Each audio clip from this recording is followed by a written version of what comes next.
is a very strong underlying disquiet and concern in the Australian community about some of the executive payouts that have occurred in Australia.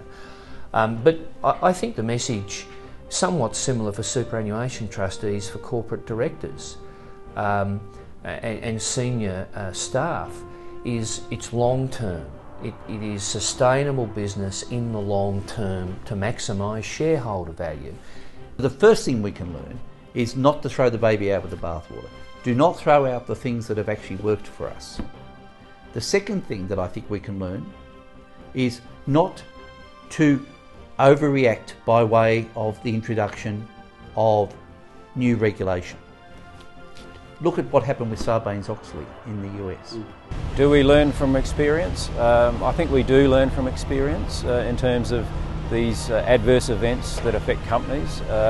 But frankly, you are never ever going to completely eliminate excesses in the corporate world or elsewhere. There is a fundamental values disconnect here, there's no doubt about it.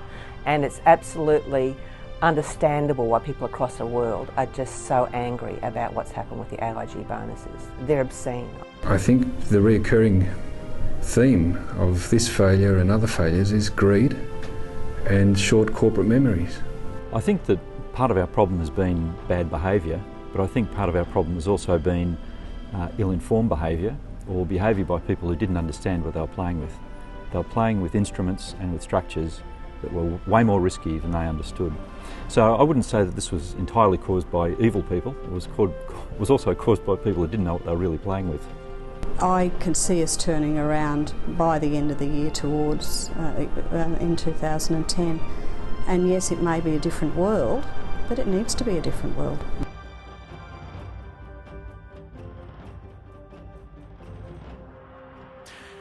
On my immediate left is the Honourable Keith de Lacy. Keith is the chair of Macarthur Coal. Keith is one of Queensland's most prominent company directors. He's both chairman of Macarthur Coal, Trinity Group and Cubby Group, and also is a director of Reef Casino in Cairns.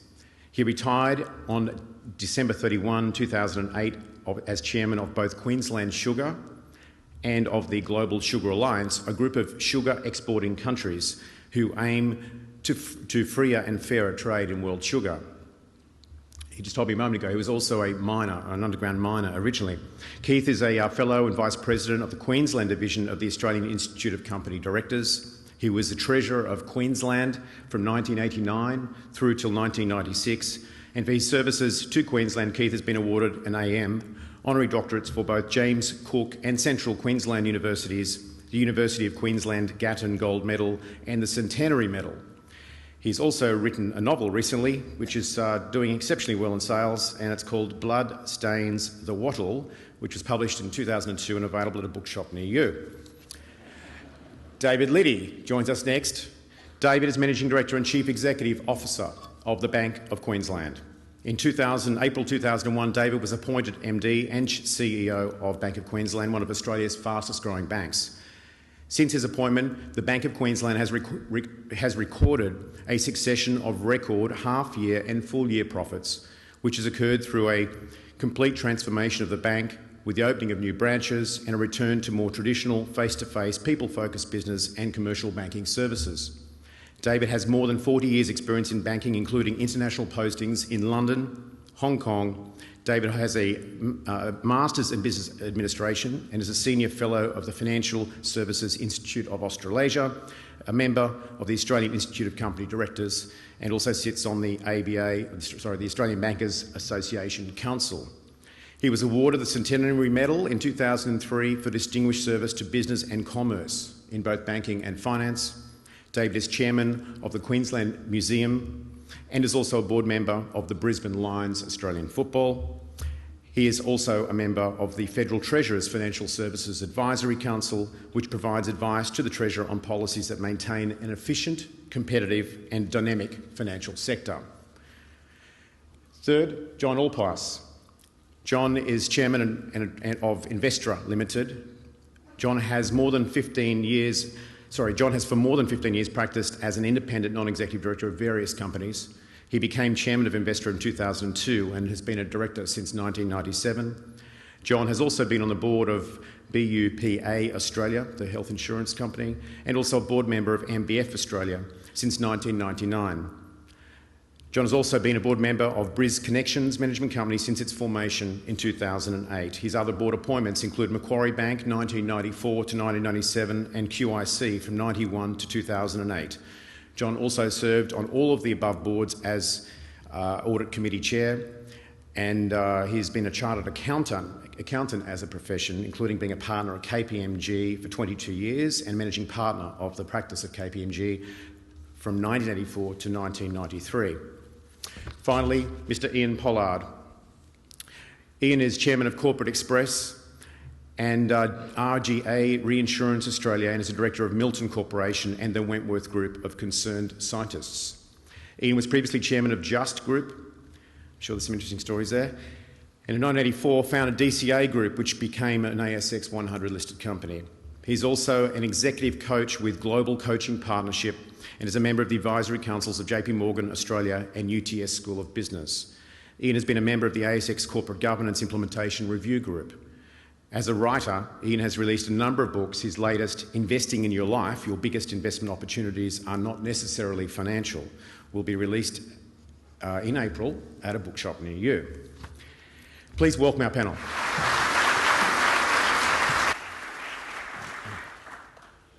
So, ladies and gentlemen, I mean, you're an audience that represents 42% of Australian listed companies. 42% of all companies in Australia are owned by Australian super funds. So that's welcome 4 company directors, welcome the Australian superannuation industry. First quick question, did any of you arrive by private jet this morning? Very fast car, but no jet. I'd also like to formally thank the AICD, the Australian Institute of Company Directors, who helped enlist these gentlemen to join us.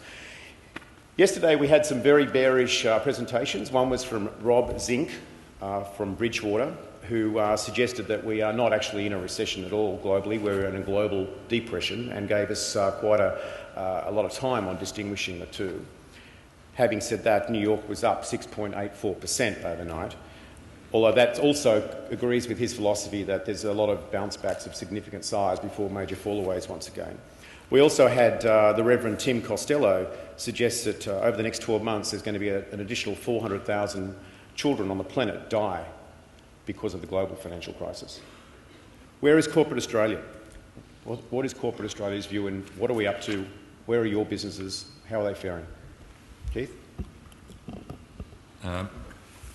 Corporate Australia is like the rest of the world. We don't quite know where we're going, but I think I'm a bit more optimistic than most people. I get amused when we're in a bleak period like this. You can never see the end of it. But gee, you've only got to go back 6 months, not even, well, certainly not 12 months.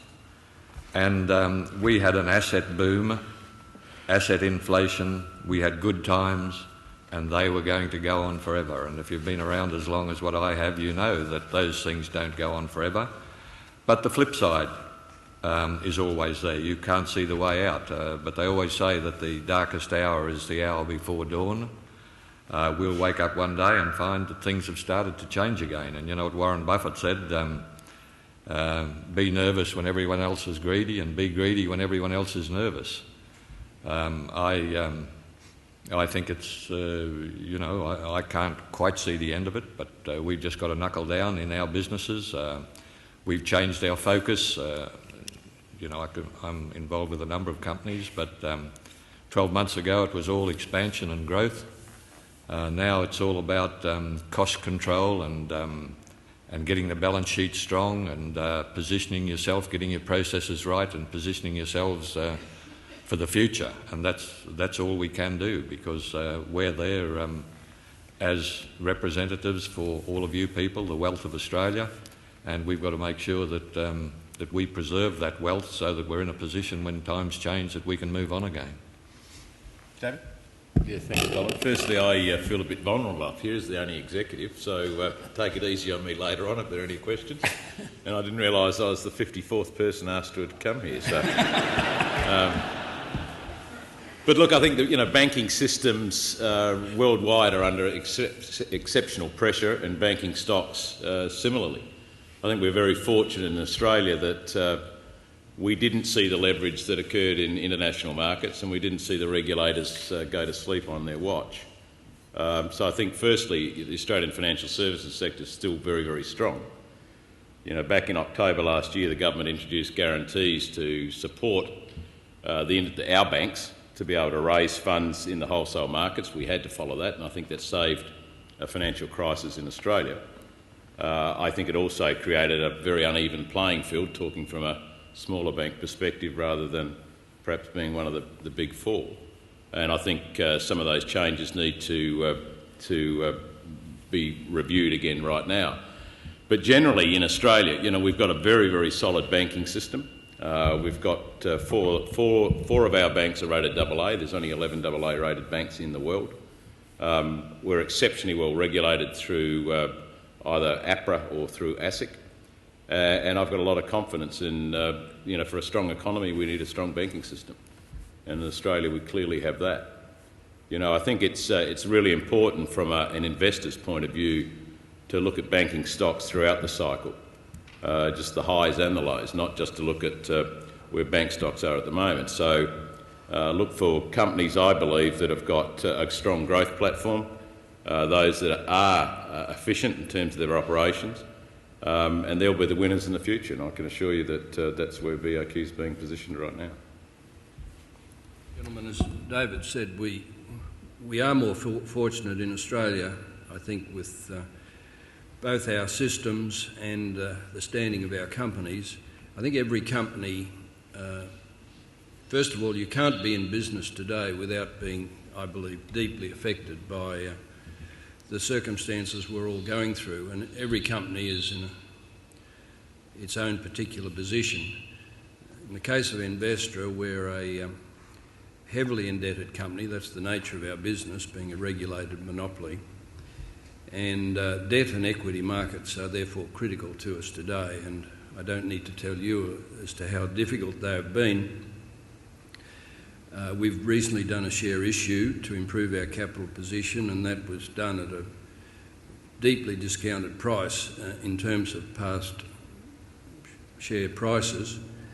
But that's just a reality today, that many companies are having to do that, and we're seeing a lot across the board. We're seeing a lot of dilution of shareholder interest in companies.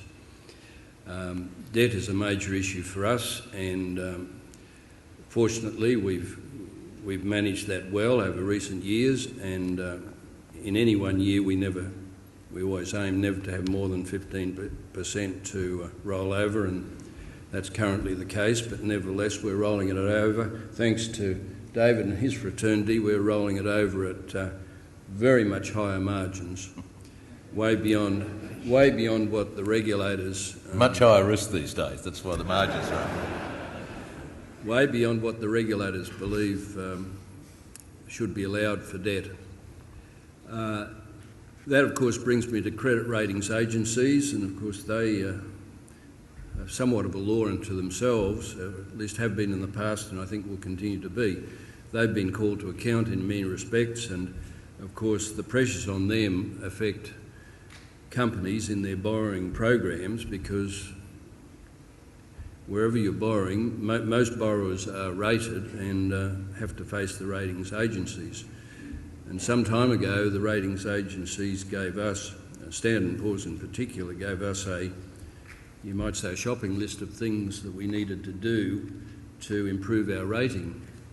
And we've done those, we've done them comprehensively, but now they're not prepared to increase our rating. At least we don't think they are. So John, when you speak of high debt levels, what debt levels at Envestra are you talking about? About 75% geared. 75%? Yeah, most regulated monopolies are of that level.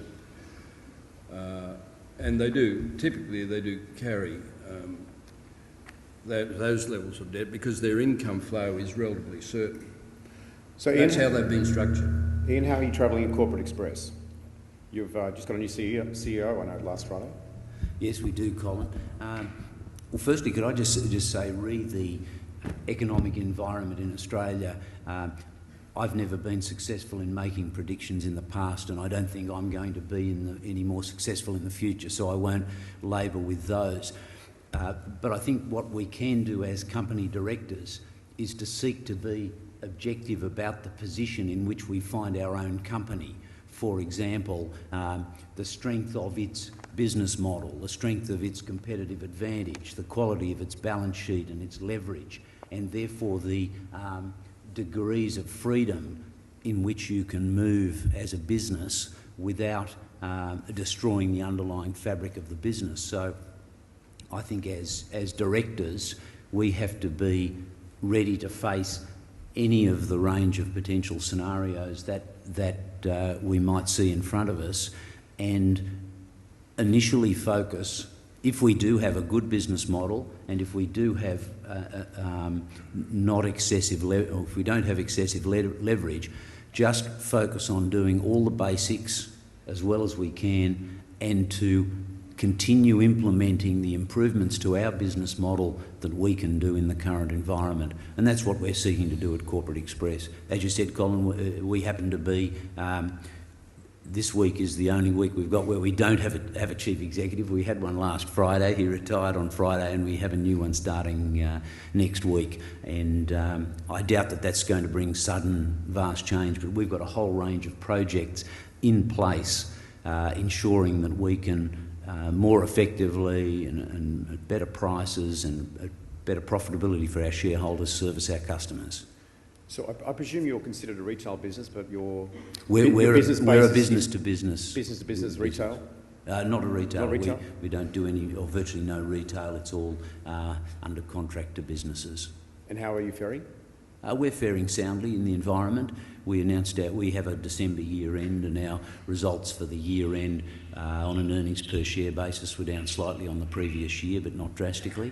The last month or so has been sound, so we don't see a need for any knee-jerk reactions at this time. We obviously have plan Bs in place in case the environment gets significantly worse, but at this stage they're not appropriate for implementation. Okay, so let's open the conversation up. You can go a different direction here.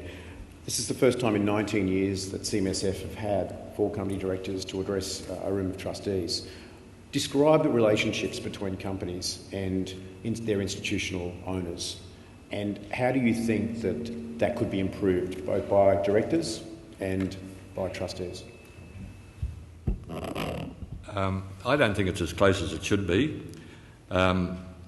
I do talk to our investors and super funds and that sort of thing, and what always strikes me is, generally speaking, and if I can speak as with my hat as Vice President of the AICD in Queensland, is, and we speak on behalf of company directors, is that we're nearly always on the same page.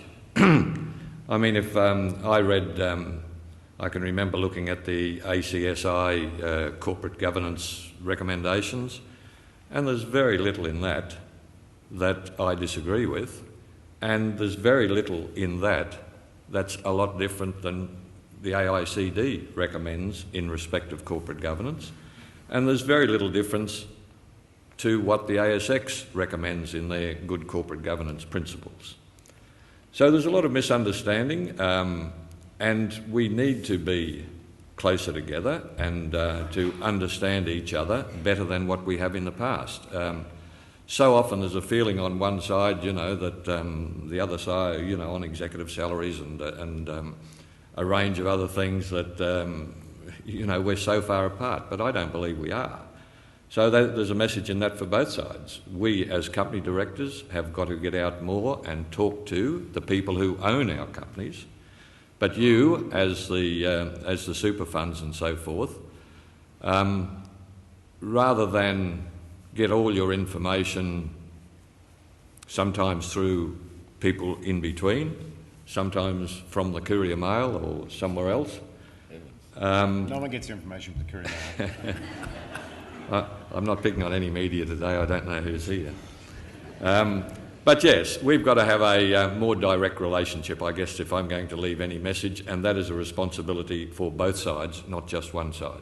Yeah, thank you. I agree with Keith, but I also We don't have a lot of super funds on our register, so I'd encourage you to have a look at that. But you know, from a managing director's perspective or a chief executive's perspective, I think it's really important that the company talks much more to its shareholders, and the shareholders just don't get one-way streets from analysts who, at the end of the day, basically believe they know more about your business than you do, and most of them are mostly still wet behind the ears. And it's unfortunate that I think a lot of the press that we hear about companies is not really coming from the company itself. It's coming through an interpretation from analysts. You know, I've been with BOQ now for 8 years as a managing director. I speak to analysts probably every day. Not one analyst has asked me about succession planning in our bank. Not one analyst has asked me about the values of our bank. Not one analyst has asked me about sustainability, etc. in our bank. All they talk about is, David, hit your numbers. And, you know, if we're going to change the relationship, I think, between shareholders and companies, we've got to put a lot of pressure on the analysts to start focusing on what is the core of a company. And the core of a company is its people, and hopefully the way it's managed well. It's not necessarily the numbers that go into a spaghetti machine and come out with a normalised cash earnings. So, David, you raise an interesting point.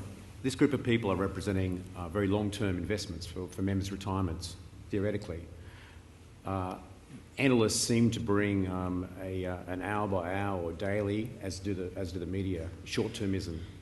So you're responding and trying to do things on the short term, whereas your investors, or majority of institutional investors anyway, are interested in the long term. How do we compensate that? How do we deal with that? Yeah, no, let me get that right. I'm focusing on the long term, believe me. All I'm saying is the market measures you on the short term.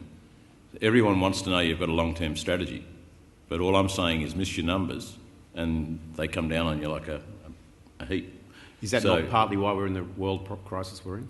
Well, if you look at what's happened, you know, certainly most of this crisis started in the US because people went to sleep, but we had very sophisticated instruments, US instruments, sold into very unsophisticated markets. And, you know, the world collapsed as a result of it. You know, I think every company focuses on the long term. I generally believe that. All I'm saying is I think we've got to change corporate Australia, the measures of corporate Australia, to focus on that long term a lot more than your normalised cash earnings every 3 days. How do you think we should do that? I think through regulation. I think through expectations. You know, we need to educate, I think, the market, not the investors. The investors do look for long-term returns, but we need to change the way that we measure company performance. You know, today's environment of continuous disclosure, it puts incredible pressure on companies, incredible pressure. But I think the key point is that, you know, every company has a long-term plan. It's unfortunate, I believe, that the markets measure them far too much on short-term delivery. Anyone else like to comment? What can companies do better, or what can trustees do better in relating to each other? Well, Colin, I was interested in the two responses, one from Keith and one from David. I prefer a situation where I do agree that good relations should be maintained and close communication. I think that's best between management, senior management, your MD and maybe one or two other keys, between them and your shareholder base. I think a chairman or a board member has a part to play, but in times of need, not as your initial focal point, because I believe the shareholder base will be more comfortable having the communication direct with those who are running the company. John, if I could just make the point, that's true, but that's feeding in a little bit into that short-termism, because what management is doing is reporting the numbers as it is, generally. I think there is a bigger responsibility for us as the representatives of shareholders or the owners of our business to understand how they're thinking, perhaps more than what we have done in the past. And because what they'll always stress to us is yes, we are just the agents, the principals, and I'm sure all of the super funds will be talking long term. How do we end up in this short term? I just think it is more important to have that. And I think if there was one thing I would say to directors is what our investors, what shareholders want is communication, transparency and integrity.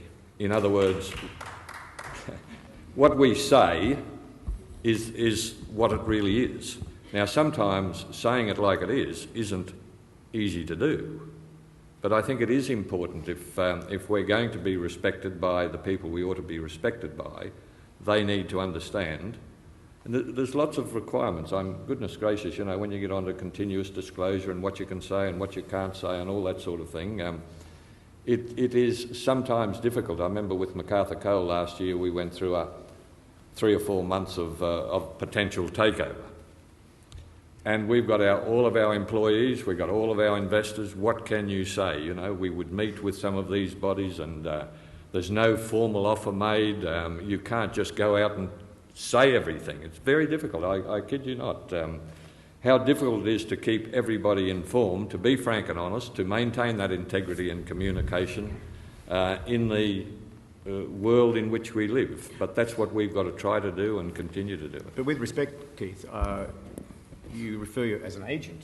I mean, you're a decision maker on behalf of the owners as directors and as a board. It seems extraordinary, the press that the executive remuneration debate has gathered over the last few weeks and the indication that government may even put a cap or proposals by organisations like Regnan who are suggesting that it should go to a shareholder vote if a termination payment exceeds 1 year's base salary. And there seems to be a lot of outrage that the owners should have any role in that kind of decision. Why is that? Yes, I can understand, and I can understand the anger there, particularly in the context that you know, super funds are 20% below earnings, are 20% negative or something over the last 12 or 18 months. So everybody's nervous. But shouldn't owners have a right to deal with things like exec remuneration or large payouts, whether it's good times or bad, whether they're up 20% or down 20%? Sure, the issue may have arisen in this environment, but surely the circumstances shouldn't change whether the market's down or up. Sure, but you've got to make sure that it's a workable arrangement, and sometimes it's not. Speaking as an old politician, the more politicians get involved with regulation, the more difficult it is for everyone. And I mean that. And we were just talking this morning, you know, about confining termination payments to 12 months. Wayne Swan said that, you know, it's going to go to a vote. If Wayne Swan retired tomorrow, he would get about $120,000 a year, indexed for life, guaranteed by the Commonwealth Government and their AAA rating. And if you did a net present value of that, it's worth about $2 million, which is 10 times the salary he's getting now. So, you know, it's easy to sit back and throw stones at others. What we believe in the AICD, but what I picked up also from the ACSI corporate governance thing, is that we need to have a principles-based system, not black-letter law system, because you cannot have law or regulations that fit every circumstance. And when you try to squeeze that in like that, it just becomes unworkable, and inevitably you get outcomes which are very often completely opposite to what the intention was. So while we're on this subject, John, you've been in the hot seat for a long time at Macquarie Bank on executive remuneration. What are the solutions? I mean, obviously what's going on in the States is considered by most as obscene, but in this country, what do you see as the solutions? We're often told that if we have any kind of rules around this, then we'll lose talent offshore and so on. I'm sure David will agree. He'll be off to work in New York the minute his salary is capped at $20 million. Well, I do believe that shareholders have to look to their boards to deal with this subject. Sure, shareholders have the absolute right to decide whether they think the board are doing a good job, whether it's on remuneration or any other issue. And shareholders, as we all know, now get a non-binding vote, and there's talk about making it a binding vote. I think that's unworkable, and I think if the shareholders are sufficiently unhappy about the remuneration policies, after trying any means available to them to influence the board, ultimately they've got to vote out the board, or a significant number of them. if shareholders are going to make decisions, how are they in a better position than the board to assess what the remuneration arrangements should be? I can't see how they could be in a better position. Interestingly, at Macquarie, which is held up for criticism quite often, the last year I was there, 2007, the non-binding vote of shareholders was, from memory, it was 98% in favour of the remuneration report. Now, I think that was a pretty good outcome. And that, to go back to the earlier discussion point, that was the result of a good deal of two-way communication between the informed shareholder base, the institutional base, and the board and the management. And a lot of work was done in that area and came up markedly from the previous year. I think it was about 76%. And it wasn't that the numbers went down significantly, but the system was accepted to the extent of 98%. Can you understand community sentiment and certainly shareholder views, though, also around their concern around people earning 18, 19 million bucks a year, particularly when shares are down by 50 or 60%? One of my hobby horses is to complain that the media does us all, even the serious media, does us a gross injustice. Because to take that as an example, the Sydney Morning Herald, and others picked it up, had splashed all over the press at the time of Alan Moss's retirement as MD that he got a termination benefit of $80 million. Now, nothing could be further from the truth. He got his pay of that year, which was of the order of $25 million. He got his retained deferred bonuses, which in the Macquarie system, for anyone who, many would know it, the senior executives have their bonuses, 30% of their bonuses deferred for 10 years. And he got that, and that retention that he got, which was another 25 million, had been in the report, had been in the annual report. Now, where they got 80 million from, I don't know. He got no termination payment. Now, John, you've got to admit, that sounds a little funny. You know, you're justifying 18 million, you just threw away 25 million in the same breath. 50 million bucks, that's a lot of money. Is any human being worth $25 million a year? Well, I think you can argue that he's not. That no one is. I'm not picking on the person. Colin, could I comment on that one, given that I'm not involved? I think you, and nobody's given me 25 million, but I think we are looking at an environment where there are a lot of people who have made many, many times that sum as private entrepreneurs. And at the end of the day, people do have a choice whether to be chairman of public companies or to go into private equity. They have the choice in their more executive capacities to hold up for service as a chief executive of a public company or to be a private entrepreneur and build businesses and so on.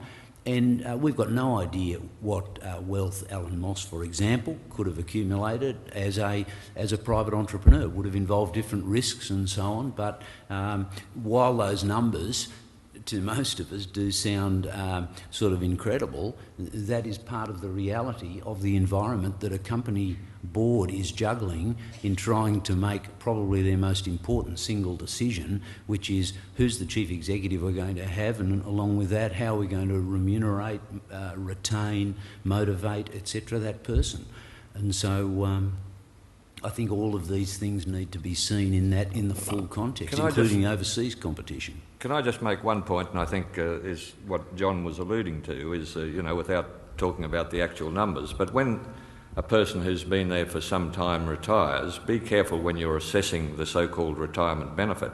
Very often, much or most of what they get has been earned over a long period of time, has been vested but locked up, so they did not have access to it, they couldn't buy and sell, and when they go, then it all becomes available. So just be careful when you're making the assessment that it is not just a retirement benefit. That's all. That's the point, and I think that's the point you're trying to make, John. I think as Johnny on the spot executive, it's probably fair for me to say, look, I don't think anyone supports executives being paid that have done a bad job. And, I think that's the issue at the moment, that there's so much angst about people leaving businesses and being paid huge amounts of money and the company's failed. You know, I wish our board had a $25 million problem, I can tell you. But in our case, our executives' wealth is basically controlled on how we create wealth for our shareholders. Now, I can assure you that the last lot of options that we issued to our executives at BOQ was at $19.11. Now, I hope like hell we go back to $19.11, but yesterday we were about $8. So unless our shareholders benefit from the efforts of our management, management won't benefit at all. And on that note, though, David, now how are you incentivised if your share price is so underwater on your options as a senior executive? In your case, your company's performing. It's beating the index in terms of the various measures, yet the market's fallen by 50%. It had nothing to do with you, yet you're now out of the money on your incentive. Yeah, well, it's my role as the chief executive to get the share back where it was. And, you know, in today's environment, you've got to manage a company in a different way than you manage it in the good times. And, you know, personally speaking, we're focusing on making sure that we're much more efficient so that when the good times do return, and they will return, that we are there to take, you know, maximum opportunity of that. You know, I don't mind saying personally, because as a company director and a managing director, you know, everything apart from the type of toothpaste I use is published in our annual report. What type of toothpaste do you use? McLean Super White. It should be showing. But about 62% of my overall remuneration is what they call at risk. Yep. So, you know, if I don't get the share price up, well, I don't get the 45-foot vote. That's a joke, by the way. John? Well, this is the point I didn't make, that in the Macquarie system, virtually all of the remuneration is at risk. I mean, you can exclaim about these big numbers, and believe it or not, there are still people being taken to private equity and other attractive positions overseas, even from people who are in these blue sky numbers. Still happens. You say that, but the numbers that are being paid out seemingly this last 2 years at Macquarie are pretty substantial, and yet there doesn't seem to be much good news at Macquarie. Well, they came back last year, and my prediction is they'll come back a lot this year. Come back to zero? Back to base salaries? If the profit base weren't there, they would come back to zero. Okay, let's move course a little bit. Let's talk about, particularly for our chairpersons, many companies, many super funds invest through, on your share register would be the nominee, the custodian, the JP Morgan or whomever. You often don't even know who the underlying fund might be. What kind of issue does this cause? And let's talk also a little bit about voting and how the function of voting and AGMs and where the dysfunctionality in that process is. I don't think I've got a comment on not, you know, the JP Morgan sort of syndrome. I mean, it obviously is better if you've got a closer understanding. In respect of voting, I think there's no doubt that the ability to vote does give superannuation funds the best tool for getting their message across to corporate boards around Australia. But it is a very responsible, it gives another level of responsibility, and it can't be done idly. But I don't think it is. You know, I know in some cases they've voted against the remuneration report. Generally, that's because the remuneration policies have not met the corporate governance guidelines that super funds and other people who, even some of our own that we, like AICD. That's fair enough. That's a message that comes back to a board. I think voting is okay. I mean, some individuals are inclined to vote, just on some prejudice that they have. All I can do is appeal to super funds. I don't suggest that super funds do that, but make sure that you give a lot of consideration, and very often, and sometimes what you can do is not vote against, but decline to vote, because that is a message, on one of the recommendations. That's a big message to me as a company director if a particular large shareholder, super fund shareholder, does not vote. If they voted yes, yes, yes, and left one, abstained from voting on the other one. That's a big message to me, and we will discuss that in the boardroom and see if we can't meet the needs in the next year. Well, on voting and on remuneration in particular, but probably a bit more widely than that, I would advocate that super fund trustees form their own views. We have corporate governance advisors, and they play probably a very essential role, but some of them at least tend to have a standard format of approach to remuneration, for example, and if you don't meet their standard requirements, well then your system is considered not acceptable. So if you don't meet their standard requirements, you're not seen as acceptable. Now, I believe a good company board will try to ensure that its remuneration system is as appropriate as it can be for that particular company. And if it doesn't meet some standard form requirements, it may well be better for the particular company. So for super fund trustees, as some do, so I'm told, to just follow automatically what the corporate governance advisor says is, I don't think, the best outcome. Gentlemen, in your experience as directors, how often have you been approached by a trustee board to have a meeting? Ever? In my case, never. And that doesn't completely surprise me. I'll come back to that. John, ever? No. Keith? Well, yes, I have as chairman of Trinity, but it is the exception rather than the rule, yes.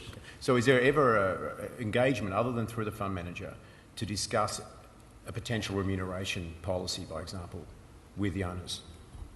Well, as from that little sample, no, there isn't typically engagement directly from a superannuation fund, unless it's one of the very large superannuation funds which is managing its own assets, then it's more likely. But in general, I think most of the trustees would delegate to their agents, the fund managers, the various things that are associated with the selection of investments, the monitoring of those investments, and the reporting in due course on their performance, and that includes any engagement with the company. So how does that work? I mean, obviously a fund manager is paid to do that on their behalf, but there's also a disconnect between company directors and their communication with their ultimate end trustee owners. I think with some fund managers it does work. In other cases, some of those fund managers delegate in turn almost to their corporate governance advisors the consideration of the sorts of matters that you're talking about here that concern board decisions. We're going to take some questions from the floor shortly.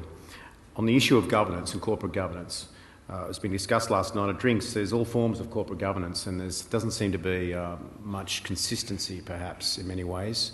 I mean, Robert Mugabe has a form of governance. It's just that most of us wouldn't want to be part of it. So talk a little bit, please, around corporate governance and how we're going to find our way on the other side of this global financial crisis in terms of corporate governance. Yeah, look, from a person who has to manage corporate governance on behalf of our board, I think corporate governance in Australia is very good. I believe we're exceptionally well regulated. I think ASIC have got the handle on what needs to be done, and certainly our regulator, APRA, does. You know, you can't legislate ethics, and ethics in business is really important. So I'm not a big fan of over-regulation for the sake of regulation, because all that does is stymie a performance. But I am very much in having, you know, strong corporate governance in the boardroom and at the management table, and in our case, in our branch network as well. So, but overall, I think Australia are way ahead in a lot of areas. When you've got a private register, like you're saying, does that mean corporate governance is less insisted upon? No, it's very much insisted upon. By Lindsay Fox? Everyone. Everyone. You know, just back on that other point, I think it was Keith's point, I'd encourage super funds and trustees to talk to management more.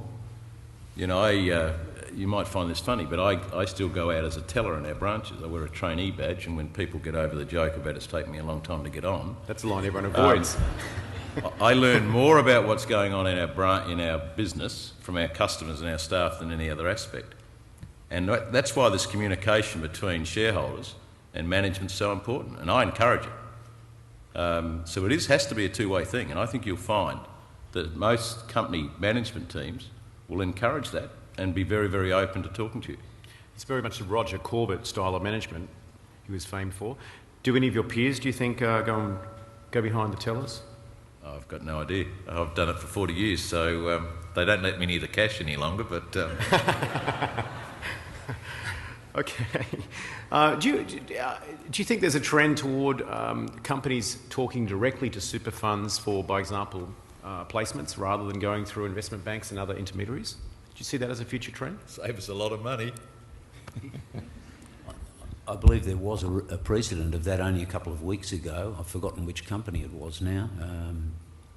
Rio Tinto? No? But anyway, there has been a recent precedent of that, and it'll be interesting to see how it evolves.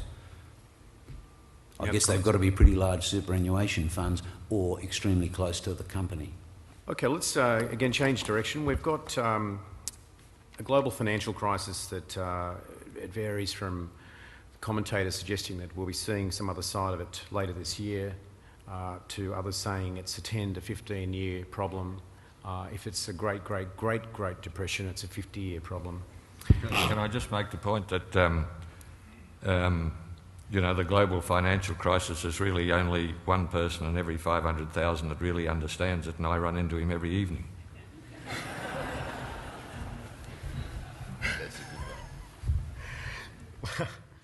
What's the new world order? What will corporates look like at the other side of this? What is the social purpose of a company following this global financial crisis? Gentlemen? Well, you're getting back to pretty fundamental things, I guess. You know, can we grow forever?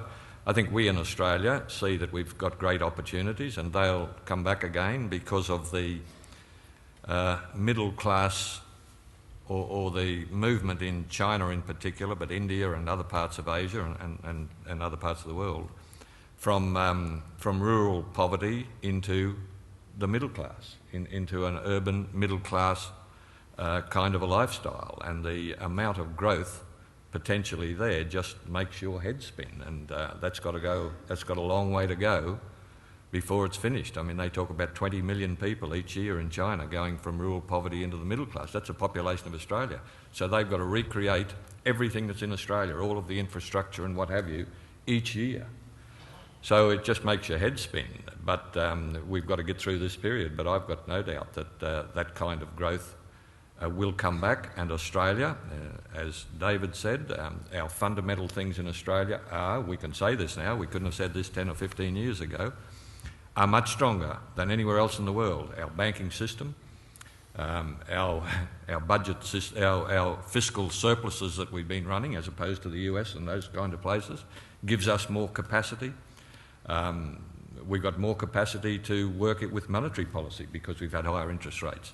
And of course, our close, for once, now where we are in the world is an advantage, whereas for the last 100 years it's largely been a disadvantage. We've been way out there. So the future and growth opportunities in Australia, you know, I just still think that they're there.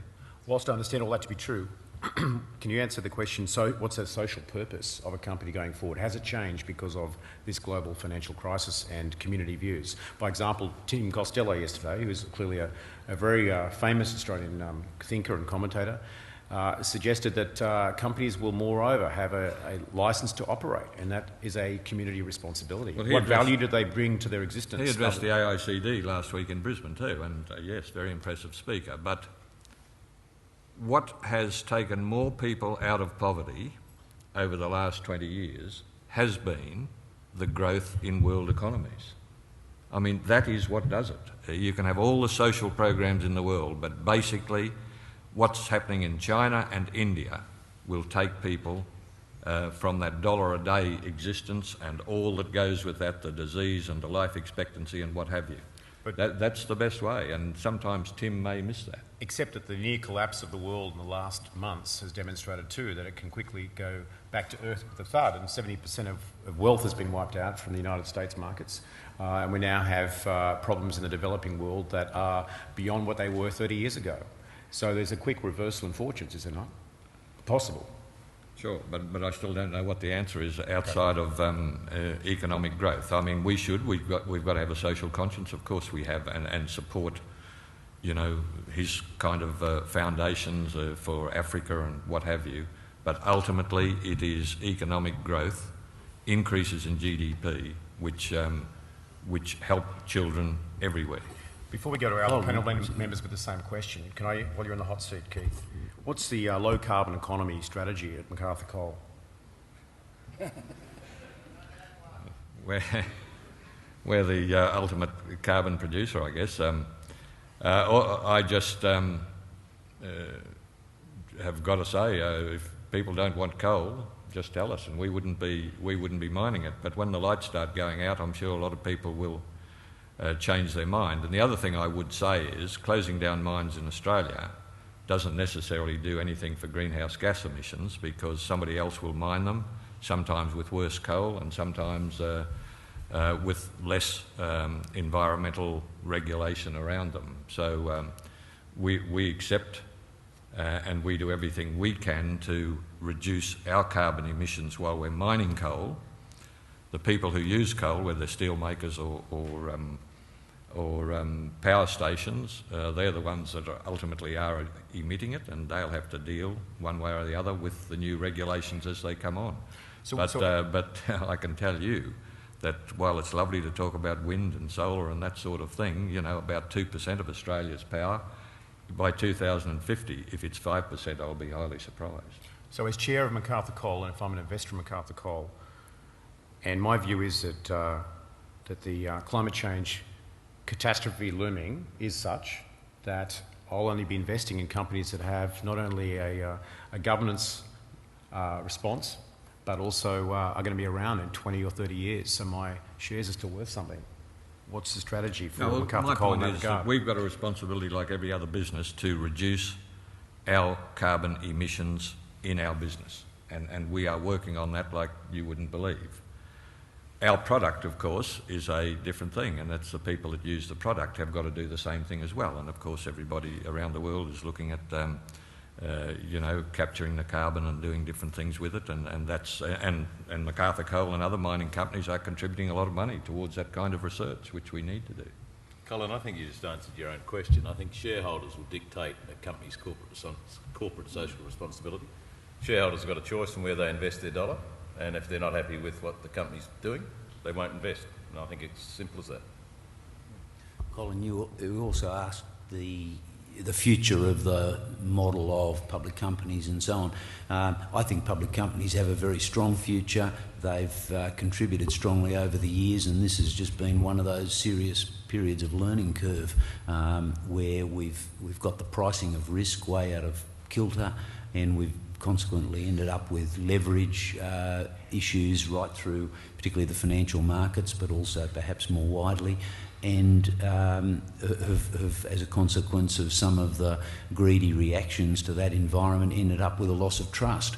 But that doesn't mean the original concept of the public company or even the private companies in a capitalist economy has its weaknesses, but people are yet to come up with a better model, and so our job is to keep trying to do it a bit better. Can I just make one point there also, is that a lot of us have grown up with those time-honoured, long-term, prudent investment strategies.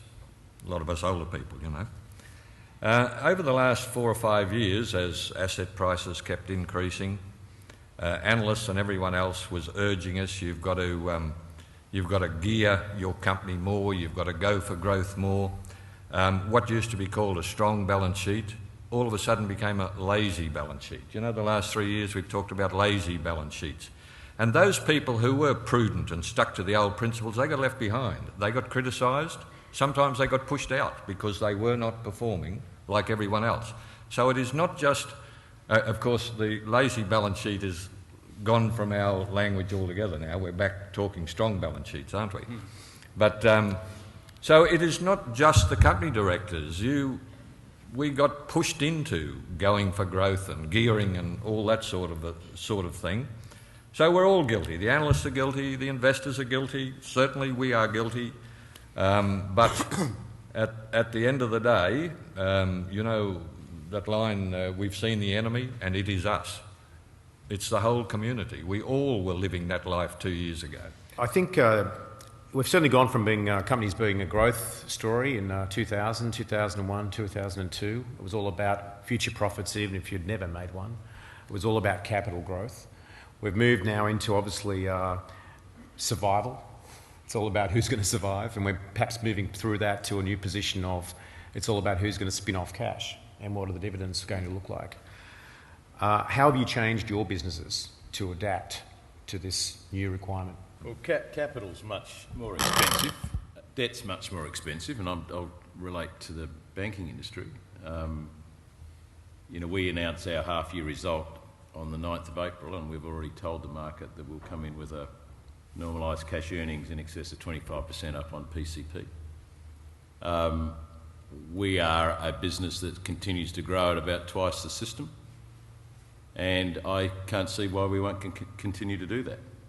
You know, I think successful businesses in the future and today adapt to their circumstances. Every business needs to become much more efficient today.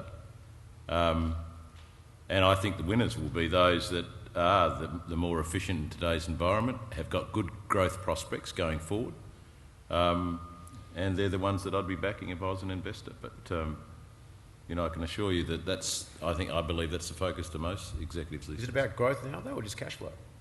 In our business, it's still about growth. Look, you look at what's going on in banking. This is a bit of a little bank talking about the big guys, but at the moment the federal government is more interested in stability than they are competition. Now, unless we want an oligopoly, like say Woolworths and Coles in banking, we better do something about it. So, you know, our goal is to create a big alternative to the major banks, because if they control all the pricing and they control the service that consumers get, then Australia's going to have a problem. So we need a healthy banking system. We need a very competitive banking system. And we need players like ourselves and the credit unions and the building societies to be real alternatives to the big guys. Our goal is to be a big small bank, not a small big bank. And that is about intimacy, and that is about delivering to all of our stakeholders, and shareholders are up the top of that. Let's go to some questions. If you'd raise your hand, please. There are roving mics that will come to you. I'm sure we've got questions from the floor. Roving mics. We've got about 15 minutes of this session left. Okay, number 4 first, up the back. Just announce your name and where you're from, please. Hi, my name's Christian Fock. I'm from Frontier Investment Consulting. I'd just like to ask a question which I think was touched on by John at the very beginning, and it relates to the process where capital's being raised to redress the balance sheet, often at very significant discounts. The process that I understand is that often the underwriters have a lot of control as to how those discounted shares are allocated. And if you're an existing shareholder and you don't get your share of that allocation, effectively, as was said, your value is diluted. Now, the model of allocation, as I understand it, is actually a bit based on the amount of revenue that the potential investors generate for the broker, which actually biases it towards investors that turn over your stock or potentially are actually shorting your stock and using the proceeds to close out your positions. So the question I have is, how do we actually get a better alignment in this process with long-term investors to ensure that they're actually not facilitating the activities of those investors that are probably a lot more short-term? And what sort of say does corporate Australia have in that strategy? As a company director, I would be very reluctant to go into a fundraising exercise unless every shareholder had an equal opportunity to be part of it, if it was highly discounted, as all of our share prices are now. So that would be a principle that I would take. It would be equal opportunity for everybody. Yes, I think most probably all boards would hold that view and have that wish. In this current climate, it's not quite so easy because the markets can move so much within the time frame. If you're having an entitlement offer to shareholders, hopefully underwritten, needs to be underwritten, that can take place over a period of 6 to 9 weeks. And we all have seen many instances where the markets have been very volatile and moved quite markedly in that time, and companies have been concerned about the exposure, the time exposure on their capital raising. So they've looked for methods to short-circuit it, and some of these jumbo issues and rapid placements have become quite popular. They do, as you say, the questioner says, they do deny the shareholders their equal rights amongst the shareholder interests. And I think it's most unfortunate, and all I can suggest you do, I think the boards of companies will already know this, but as shareholders you should bring pressure to bear on boards and on all other interested parties in this field. My name's Paul Schroeder from Australian Super. I deeply feel that the biggest issue in this crisis is for people jobs, for us in terms of membership number and cash flow jobs, but also for the economy jobs. And I just wonder whether the panellists might give us some insights into their outlook for jobs in their companies, but also in their sectors. Well, in financial services, I think most companies have reduced their workforce. In Queensland, I'll talk about Queensland more than Australia, our unemployment rate here is likely to increase to 5.5%. That'll be well off the national average, I'd assume. I can assure you as the Chief Executive, the last thing we do is want to let people go. Now, Bank of Queensland's just done that. It's the first time in our history. But our business has changed, our revenue mix has changed, and our costs have changed. But so my view is that we will still see job losses throughout this year, probably across most sectors. Ian, have you lost people at Corporate Express? We have lost people at Corporate Express because we have a natural attrition, as all companies have, particularly maybe 2 or 3 years ago it was rapid in a lot of companies, and we instituted a job freeze other than in special circumstances about 4 or 6 months ago. So the net effect has been a reduction in number of employees rather than any significant retrenchments at any time. Forecasts are probably some small continuing reduction from non-replacement. But at the end of the day, there's a limit to how much of that any responsible company can go through, because they end up cutting muscle out of the business. Macarthur Coal, we put off 180 people. What happened is all of a sudden our customers stopped taking the coal, so we can't continue to mine it because we get stockpile bound. And of course, if there's nowhere to put the coal, we'll have no one working for us.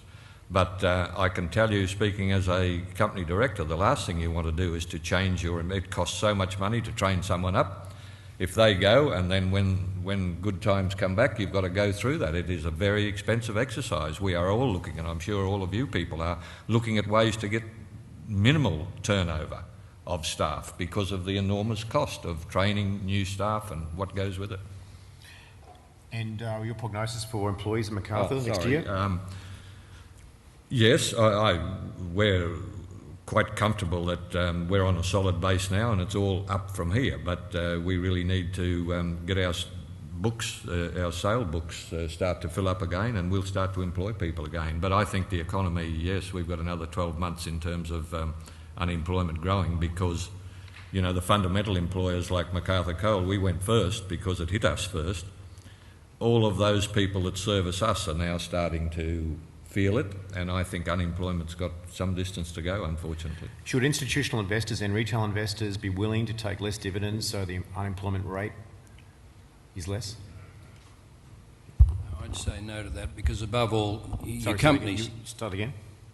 I would say no because your companies above all have got to remain efficient and as mentioned earlier, some are perhaps in survival mode anyway, so you've got to take every opportunity. In Investra's case, we'll not be laying off any staff because of the nature of our business, but there are two consequences in labour markets which I'd suggest trustees are aware of, should be aware of. One is labour costs are still rising, and under enterprise bargaining agreements, they are likely to rise on set amounts, percentages, 4% or something like that for the next couple of years, where you have a long-running agreement, and certainly ours fall into that category. Another consequence is, with what's happening in investment markets, defined benefit superannuation funds are, as many would know, are short, and increased contributions having to be made to those, and that's raising costs at a time when you can least afford it. Thanks, John. We'll take another couple of questions from the floor before we're out of time. Number 2 down here, the mic to Eric Mather. Nick Pagakis, statewide group. The accounting standard that calls for mark-to-market, can you tell me what effect that's had on your businesses? What effect that's also had on the global financial crisis? Well, it drives us mad. But I did hear Doug McTaggart talk the other day. He said Western society should stick with it because that's what Japan has never done. And they went into recession in 1990 and they've never got out of it because they've never taken, because they don't use the mark-to-market system, they have never taken their losses and moved on. So there is an argument for it, but you know, when you're doing your half-year or annual accounts, it drives us mad sometimes, and it does sometimes, we all believe, you have a set of accounts that really don't reflect the fundamentals because of the need to market, but there's better experts than me, John, for instance. I think in today's environment too, you know, what's the market? That's a big issue. It's a big problem in that comment. How do you value? I suggest if trustees are not happy about accounting standards, and there are plenty of reasons, I can tell you most boards are not happy with them, you better bring pressure to bear on those who are charged with setting them. That isn't easy. It's very hard to find who's responsible. Just very quickly, on the comment that the two of you made about your name and shareholders contacting directors and chairmen, I just wonder how many companies would actually receive letters from shareholders and actually act on them or even take them to board level. Yeah, it's not common, and when I did make the point about Trinity, we are, amongst other things, a fund manager, so we are closer to the original investor than a lot of other companies who are one step usually further removed. But I did make the point that we do have relations and we should have more relations. And I think it would be fair to say that if you did send a letter to a company directed to the chairman would receive it. I'd be surprised if that wasn't the case, and I think the chairman would deal with it or ensure somebody appropriately did. Eric Mather, Regnan. A question on the culture of directorship. David, you may have been 54th today, but in the future, when you finish your career as an executive, will you go on to be a company director for these super funds in this room? That's a $1 million question. I've got no aim to finish as an executive just yet. Look, I think probably $20 million question. I think the role of company director is, it's very, very important. I think it's very onerous. I think the days of being a mate of the chairman and going on a board have gone, thank goodness, and there was plenty of that happening in corporate Australia. I think boards are very, very professional. If I've got the will and the appetite and the health to continue to contribute, I'll certainly consider that. Okay, number 1. But I'll stay on the Brisbane Lions board, I can tell you that one. And you don't get $1 million for being a company director. Number 3 at the top. Phil Spathis from the Australian Council of Super Investors. The question very quickly is, do we expect too much from independent non-executive directors, given that we want them to be close enough to the company but have a bit of a distance to give, I guess, a objective opinion on behalf of shareholders about a company's prospects and not being beholden to a powerful CEO? I don't think those are too high expectations of process but I think the bit which is hard is actually to get all the decisions right. You just can't, whether you're a chief executive or whether you're a fund manager or whatever role you have in life, you just don't get all the decisions right. And so it's the output rather than the process which is so often judged, and sometimes we're a bit unlucky. But I think they are reasonable expectations. It's Christopher Andrews from Macquarie Capital. I thought you said Macquarie. And I'm very proud to be there. The global financial crisis is sort of a phrase that's banded around for excuses for everything. David, in particular, you said the Australian banking system is very strong, so you're not in a financial crisis as such. I know share markets are down and investors are hurting all over the world, but I'd be interested from the directors on the podium today, are your businesses in a financial crisis, or are we simply going through tough times of recession? There's no doubt about the global financial crisis. You know, that old story, the bloke said it's worse than a divorce. I've lost half my assets, but I've still got the wife.